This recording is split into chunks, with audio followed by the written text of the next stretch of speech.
Hello! Welcome back to the Docentric Advanced Functional Training series. In this video, we will discuss the Docentric Improved File Print Destination. If we quickly first check the standard SSRS file print destination, we will see that it has only the file name and type. When printed, file will be automatically downloaded, and that's as good as it gets with the standard. But there are so many business scenarios where companies want the file to be automatically stored somewhere else, for example, on SharePoint, on Azure Blob Storage, on network shared folders, to name just the few. That is where the Docentric File Print Destination offers various options. Back to it, we see that there is so much more going on here. I will skip the options and select template fast tabs common to all Docentric print destinations and go through this destination specifics. In the first fast tab, we see the output file name and format. As in any other string field in Docentric print destinations, we can use the Docentric placeholders in the file name. In this example, we have the placeholders for account number and invoice ID. With standard, the file will be automatically downloaded, and with Docentric, we can achieve the same behavior if we enable the flag Download Output File. But we have all these other options, so usually, particularly in the batch scenarios, you would want to keep this flag disabled. Under the More button, there are a few options for the file name automation, like adding the document ID, timestamp, or GUID as a suffix to the file name. But they are more of a legacy setup because you get more flexibility if you use the Docentric placeholders in the file name. To save the printed document to Azure Blob Storage, we first need to enable it. When it goes for saving to Azure Blob Storage, we recognize the internal Azure Storage account that comes with the D365 F&O Cloud environment and any other external Azure Storage account. To use the D365 F&O Azure Storage account, leave the Azure Storage account field empty. To use some external Azure Storage account, we must first configure it in the Docentric workspace, Related, Azure Storage Accounts. Here we need to enter the connection string that we get from the external Azure Storage account. This is one test account that I called Docentric Storage. Under the access keys, we can click the Show Keys button and copy the connection string. Then we paste that connection string back in the Docentric setup for the external Azure Storage account. It also makes sense to test the connection. Back to the Docentric file print destination. If we want to use an external Azure Storage account, we open the lookup to configured Azure Storage accounts and pick one. I will leave this field empty because for the first example I want to use the internal Azure Storage account. As soon as I've enabled saving to Azure Blob Storage, the default blob container is populated. It comes from the setup in Docentric AX parameters, print destinations, file print destination, default destination Azure container. You can leave this default setting or change it here in the form on the fly. I will modify it and add the video tutorials suffix. I can leave the blob path empty or enter some path. Notice that you can use the Docentric placeholders in both the container and path field to get a more structured output. I will leave the blob path empty. And finally, it makes sense to turn on the Overwrite File If Exists flag so we don't get any error if we are reprinting the same document. Before printing through Print Management, we must save it by going out of this form or by simply selecting any other setting in the Print Management form, and that's what I will do. Now let's go to the Sales Invoice Journal and print one sales invoice through Print Management based on this setup. When printing interactively as I did, you will get the full information about the printing result. In this case, the file has been successfully saved to the specified blob container.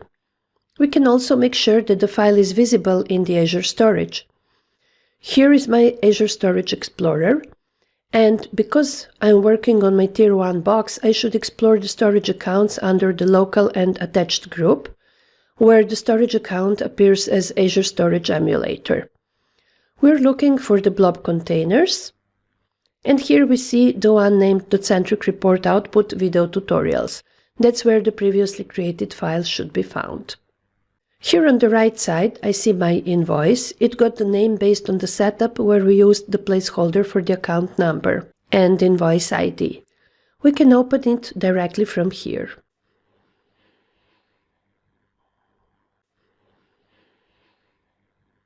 Here is another example of blob container where the blob path was also populated in the file print destination setup, which resulted in creating the folders and subfolders.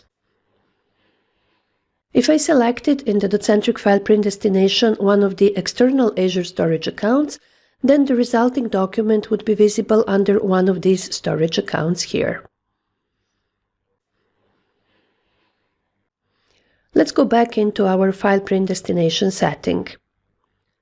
As you can see, if the tabs are collapsed, this asterisk tells us that saving to that storage type is active.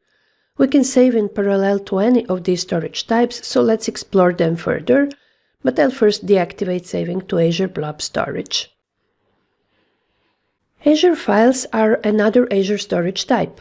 We need to activate saving to this storage type by clicking this flag. Just as with saving to Azure Blob Storage, we can keep the Azure storage account empty to save to the D365 F&O account, or we can select one of the configured Azure storage accounts. For this example, I will use the external Docentric storage account. For Azure File Share, we can type a file share name that already exists under that storage account, or we can give any file share name and set the Create Non-Existing File Share flag. I will check in my Azure Storage Explorer the available file shares for the selected storage account. I can see the Docentric Report Output File Share, so I will type that under the Azure File Share field. What are we going to do about the folder path? We can leave it empty so that the files go into the root of this file share, but we will get much better structure if we order our output files into some folders. We can use the fixed folder name, but the best result will be achieved if we also use some Docentric placeholders. You can see that in this file share I already have the folders by account and by date, where the invoices are grouped by the account number or by the date of creation. In the by date folder, I already have some invoices printed in February 2022 year. Let's configure the folder path in our print destination so that we keep getting the invoices in the similar manner. We will first need a fixed text by date and a slash. Then we need the Docentric standard placeholders for the current year and current month. We can click the Placeholders button to get the list of available placeholders. We initially get the list of available report-specific placeholders, but the current year and month are not among them, so we need to change the filter. We will say Show Standard Placeholders. Here we select first the current year and then the current month. Here below I got both of them, so I select them and copy to clipboard. Then we go back to the file print destination, paste them, and fix the expression by putting one slash between the two placeholders. When we want that the folders are dynamically created, as with this setup, then we must also set the Create Non-Existing Folders flag, otherwise we would get a runtime error. Also, if you expect to reprint some documents, it is a good idea to set the Overwrite File If Exists flag, otherwise there would be a runtime error too.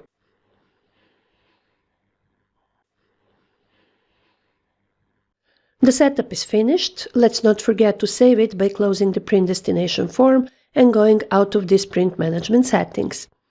Now we are ready to print our invoices, so let's do it.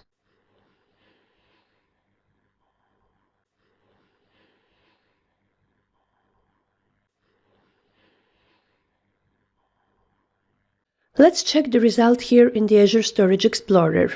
It is March 2022 while I'm printing this, and we see that the folder 03 for the March month has been created. I can find my new documents in it. We can see the same thing from the web browser. Azure Home, Storage Accounts, Docentric Storage, File Shares, select the Docentric Report Output File Share, and browse through these folders.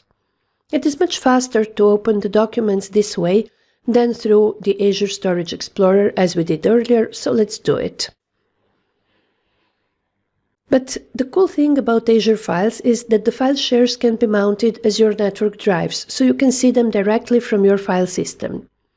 I have mapped this same Docentric Report Output File Share to my Z drive, and here it is in my File Explorer.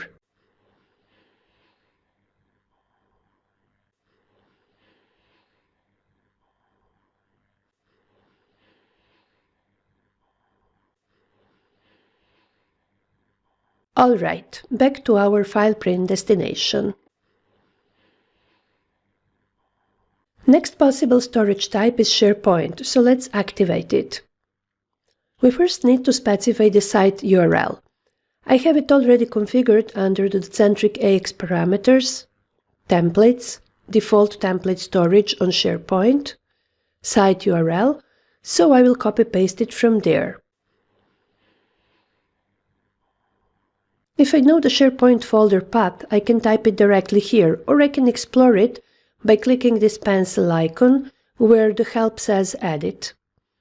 It will open the dialog where I can pick the folder I want. I will select Output Reports, then Video Tutorials, and finally File Print Destination. Before we continue configuring this print destination, let's quickly check what we currently have in this location on SharePoint. I can use this button with 3 dots that says Open. We can see that it is currently empty. I will leave this browser tab opened and go back to my file print destination. Based on this setup, all the generated invoice documents will be stored in this folder, so it would make sense to also use some Docentric placeholder, for example, to create a new subfolder for each customer account. We already have that placeholder in the file name, which would then be redundant, so I will remove it from the file name, go to the end of the folder path, add 1/, and paste the account number. First, dynamically resolved folder names must be used in the combination with the Create Non-Existing Folders flag, so we will set it.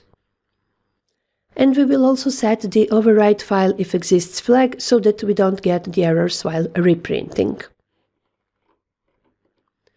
Notice that the output file name is now only based on the invoice ID placeholder, which is fine. We will get all the invoices for one customer in the same folder. Let's save this setting and then go and print some invoices. I will select 2 invoices for one customer and 2 invoices for another customer. Because of the interactive printing, or in other words, non-batch, we see the info messages with the detailed information about the resulting files. And let's see the result in SharePoint. Here are the 2 newly created folders having the same name as the 2 customer accounts. In each of them there are 2 documents having the names of the invoice IDs. Here is one of the created documents.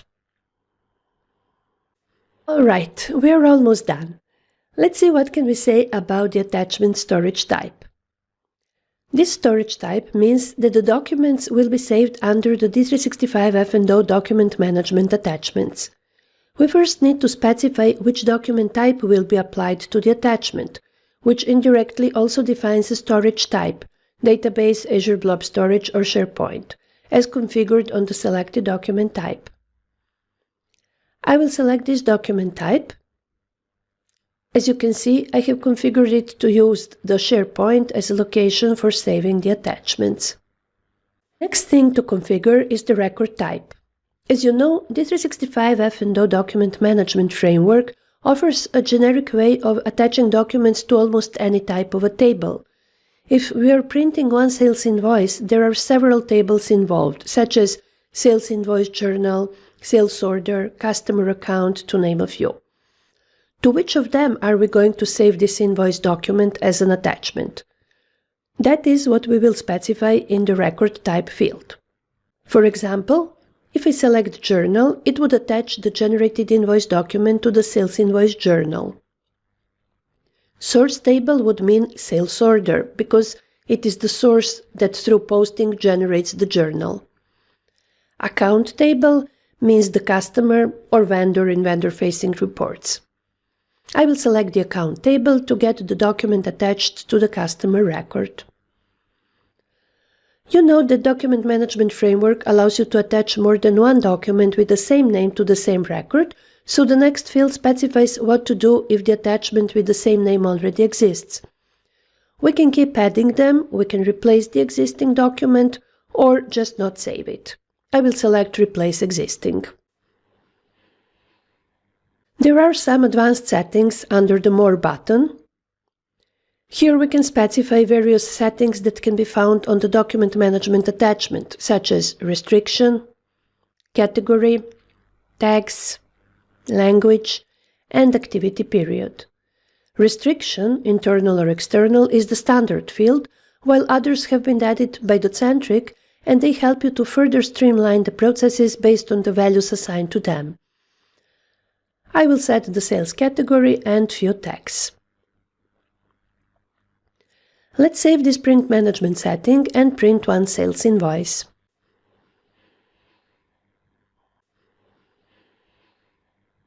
We can see the information about the result. Because I have used the document type configured for SharePoint, I can find the document directly on SharePoint on this location. And to reach the document from D365 F&O, I will go into this customer, where now we see that it has one attachment. The attachment has the file name based on the invoice ID placeholder. The same description was also automatically set, and here are the category and tags as configured in the print destination. And finally, the file system print destination. You can use it only if you have on-premises D365 F&O, because as you can see from this help text, it requires a network shared folder. As you can see, you only need to specify the network folder where the file will be saved. As with any other string field in the Docentric print destinations, you can use the Docentric placeholders. And as with the previous storage types, you can request that the file is overwritten if it already exists. Alright, this was a long tutorial. We all deserve now one nice break.